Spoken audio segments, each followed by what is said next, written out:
इस कहानी में हम देखेंगे कि हेल की आत्माएं हेल से निकलकर धरती पर आ जाती हैं और लोगों पर कब्जा कर लेती हैं और उनमें से उनका लीडर जो कि बहुत ज़्यादा ताकतवर था वो सबको अपना गुलाम बना लेता है। तो कहानी के शुरू में हम एक आदमी को देखते हैं जो किसी जगह पर खुदाई कर रहा था, लेकिन उस जगह के बारे में उसे पता नहीं था कि ये जिस जगह पर खुदाई कर रहा है वो असल में हेल का रास्ता है, यानी नरक का रास्ता है। अब उसने खुदाई करते करते उस रास्ते को खोल दिया था जिसमें से सारी हेल की आत्माएं बाहर आ सकती थी। ये सभी वो आत्माएं थी जिन्हें सजा के तौर पर हेल में भेजा गया था। अब उसने गलती से रास्ता खोल तो दिया था जिस बारे में वो खुद भी कुछ नहीं जानता था। तभी एक बहुत ही पावरफुल आत्मा उस आदमी के अंदर आ जाती है और उस पर काबू पा लेती है। अब इसके बाद हमें 1 महीने के बाद का सीन दिखाया जाता है जहाँ पर दूसरे टाउन का शेरिफ अपनी बेटी को लेने आया था। उसकी बेटी एक लड़के के साथ आई थी जिससे वो शादी करने वाली थी, पर शेरिफ को वो लड़का बिल्कुल भी पसंद नहीं था। लेकिन तभी कुछ गुंडे आकर यहाँ पर हमला कर देते हैं। शेरिफ भी उन पर गोलियां चलाता है, पर इसी लड़ाई के दौरान शेरिफ को एक गोली लग जाती है और वो मर जाता है। और जो गुंडे वहाँ पर आए थे वो सब लोगों को पकड़कर वहाँ से ले जाते हैं। अब शेरिफ सीधा मरने के बाद जन्नत में यानी कि स्वर्ग में चला जाता है।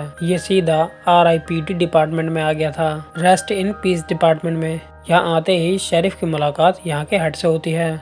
उस हेड ने शेरिफ की पूरी फाइल पढ़ ली थी, जिसके बाद वो इसको नौकरी देने का कहती है। दरअसल बात यहाँ पर ये थी कि उस लड़की ने शेरिफ की फाइल में बस ये पढ़ा था कि उसने दुनिया में बहुत अच्छे काम किए और लोगों को भी बचाया, इसीलिए तो शेरिफ को सीधा हेवन में भेजा गया था। इधर सिर्फ अच्छी आत्माओं को भेजा जाता था। अब यहाँ पर हेड बताती है कि किसी वजह से जमीन पर 1 महीने पहले हेल का दरवाजा खुल गया है और वहाँ की सारी आत्माएं जमीन पर आ गयी, जो लोगों के अंदर जाकर उन पर काबू पा लेती हैं, उनको अपने तरीके से चलाती हैं। अब तुम्हारा काम ये है कि तुम्हें दोबारा से जमीन पर जाकर सभी आत्माओं को पकड़कर हेल में वापस भेजना है। ये सब बातें सुनकर शेरिफ बहुत खुश होता है। वो भी दोबारा से जमीन पर जाकर अपनी बेटी से मिलना चाहता था और खुशी खुशी हाँ कर देता है। वो इतना खुश था कि कॉन्ट्रैक्ट को भी नहीं पढ़ता और साइन कर देता है। इस काम के लिए हेड उसको एक खास किस्म की बंदूक देती है जिससे वो जमीन पर आने वाली आत्माओं को मार सकता था। वो हेड उसे बताती है कि तुम ये गन किसी भी आत्माओं पर चलाओगे वो सीधा हेल में पहुंच जाएगी। अब जिसके बाद शेरिफ को दुनिया में भेज दिया जाता है। अब वो आते ही वहाँ पर एक लड़की से मिलता है जिसका नाम जेन था, जो इस काम में उसकी साथी थी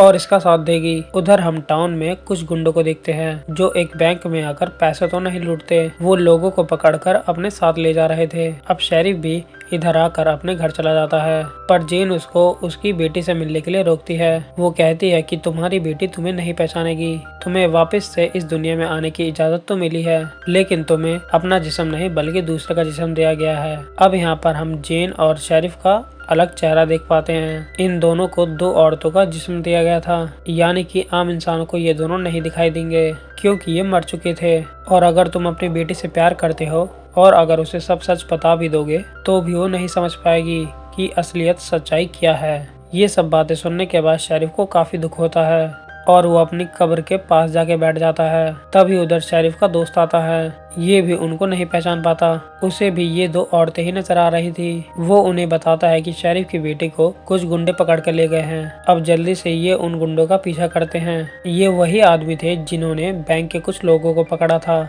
ये दोनों उन लोगों को पकड़ने का प्लान करते हैं। जेन उनके सामने जाकर बताती है कि मेरी बहन एक पहाड़ी से नीचे गिर गई है, जिस वजह से हमें पता है कि ये दोनों औरत के भेष में नजर आते हैं। वो कहती है कि उसे काफी ज्यादा चोट लगी है, उसे मदद की जरूरत है। पहले तो वो मदद करने से मना कर देते हैं, पर जब जेन उन्हें पैसों का लालच देती है तब उनके 2 आदमी मदद के लिए आते हैं, जहां पर शेरिफ यानी जेन की बहन मरने का नाटक करती है। लेकिन अचानक से ये लोग उन्हें बहुत मारते हैं और उनका पीछा करते हुए वहां तक पहुंच जाते हैं जहां पर सब लोगों को पिंजरे में कैद करके रखा गया था, मगर उस पिंजरे को खोलना काफी ज्यादा मुश्किल हो रहा था। तभी उधर जेन को एक आइडिया आता है। उसके पास जादुई पानी था, वो एक आदमी के ऊपर फेंक देती है। दरअसल उस आदमी के ऊपर एक गोल निशान था। ये निशान उन लोगों के अंदर होता था जिनमें हेल की आत्माएं होती थी, इसीलिए जेन ने उस आदमी पर पानी फेंका था। अब जैसे ही जेन उस पर पानी फेंकती है उसके अंदर की आत्मा बाहर निकलकर पूरे पिंजरे में फैल जाती है, जिस वजह से पिंजरा टूट जाता है और सभी बाहर आ जाते हैं। उधर शेरिफ गन निकालकर उस आत्मा पर चलाता है और सब आत्माओं को वापस से हेल में भेज देता है। यहीं पर उन्हें स्किनी नाम का एक लड़का मिलता है जिसके अंदर भी हेल की आत्मा थी।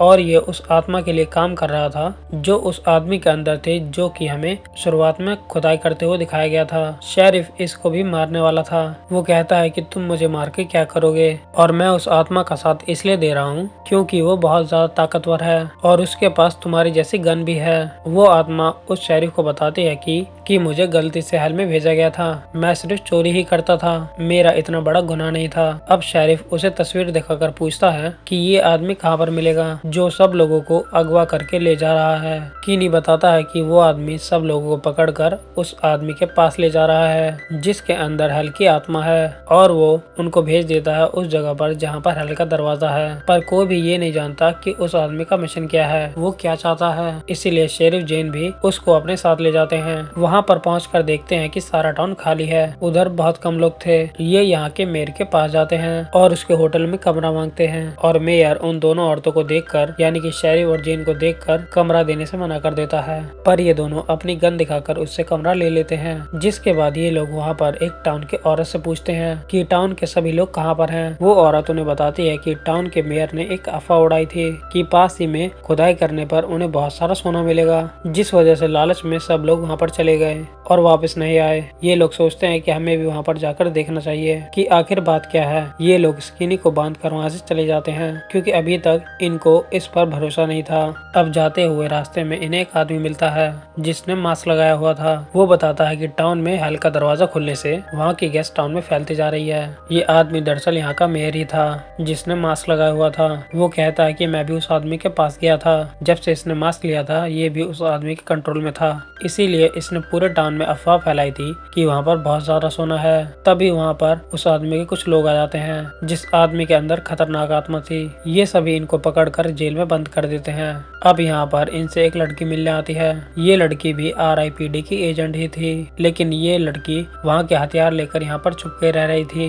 जेन को इस लड़की पर बहुत गुस्सा आता है क्योंकि इसी की वजह से वो सारे हथियार उस खतरनाक आत्मा के पास भी थे जो उस आदमी के अंदर थी, और यही वजह थी कि वो सबको हरा रहा था। अब उस लड़की के जाने के बाद जेन बहुत सोचती है। उसको उस आदमी का प्लान समझ में आ जाता है और वो कहती है कि जब चांद पूरी तरह से लाल हो जाएगा तो वो आत्मा जो कि उस आदमी के अंदर है वो हेल के दरवाजे को खत्म कर देना चाहती थी ताकि सारी आत्माएं दुनिया में आ जाएं और हेल का रास्ता हमेशा के लिए खुल जाए। और अगर ऐसा हुआ और सारी आत्माएं जमीन पर आ गई तो हर जगह उनका कब्जा होगा और फिर वो खतरनाक आत्मा यहाँ पर राज करेंगी और सब इंसान मिट जाएंगे। और शेरिफ भी ये सब सुनकर काफी हैरान होता है और तभी यहाँ पर स्किनी आ जाता है और इन दोनों को बचा लेता है और साथ ही इनको एक कागज दिखाता है जिस पर सब लिखा था। जब शेरिफ की गुंडों में मौत हुई उसी ने उसको मारा था। यहाँ पर इस पर इल्जाम था कि इसने ही शेरिफ पर गोली चलाई थी। वो कहता है कि मैंने आज तक किसी को नहीं मारा और स्किनी को भी उसी औरत ने छुड़ाया था जिसने इनको मेयर के बारे में बताया था। अब ये सारे प्लान करते हैं कि अंदर कैसे जाना है, मगर यहाँ पर जेन अंदर जाने से मना कर देती है।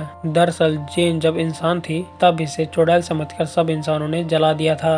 तब से ये बेचारी आग से डरती थी। वो शेरिफ से कहती है कि लड़ने के लिए मेरे पास जादुई पानी है। दरअसल ये पानी इनके गॉड के आंसू थे और इनको हेल के रास्ते में ये आंसू डालने थे ताकि इससे हेल का दरवाजा बंद हो जाए। अब वो बॉटल शेरिफ को दे देती है पर वो लेने से मना कर देता है और कहता है कि नहीं, इसे मैं नहीं लूंगा, तुम्हें खुद ही अंदर आके लड़ना होगा, अपने डर का सामना करना होगा। अब ये अंदर जाकर उन आत्माओं से लड़ने लगते हैं जो इंसानों के अंदर थी, जिन्होंने इंसानों को अपने कब्जे में लिया था। शेरिफ स्किनी से कहता है कि सबको बचाओ और सबको बाहर ले जाओ, पर यहाँ पर वो आदमी इन पर भारी पड़ रहा था क्योंकि उसके अंदर बहुत खतरनाक आत्मा थी। अब यहाँ पर खुद ही अंदर जेन आ जाती है। वो उस जादुई पानी को हेल के रास्ते में गिरा देती है जिससे जितने भी हेल की आत्माएं इंसानों के अंदर थी वो सारी हेल के अंदर चली जाती हैं और वो दरवाजा बंद हो जाता है। पर वो आदमी अभी भी बाहर था जिसके अंदर खतरनाक आत्मा थी और वो आत्मा इनके सामने अपने असली रूप में आ जाती है और इन पर हमला कर देती है। और उधर शेरिफ अपनी गन लेकर उसमें बचा हुआ पानी डालकर उस आत्मा को भी खत्म कर देता है।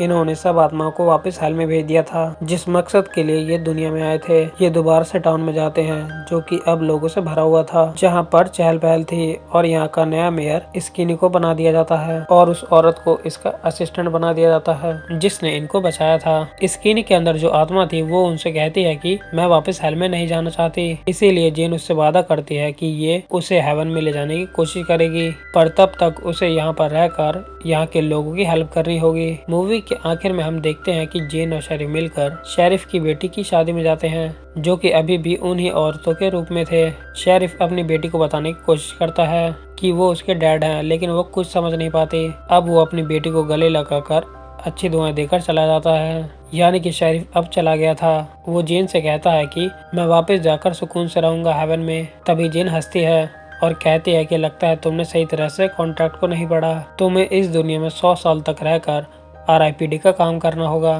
तुम आराम नहीं कर सकते। इसी के साथ ये मूवी यहाँ पर एंड हो जाती है। तो गाइस, वीडियो को लाइक करें, चैनल को सब्सक्राइब करें और वीडियो को शेयर जरूर करें।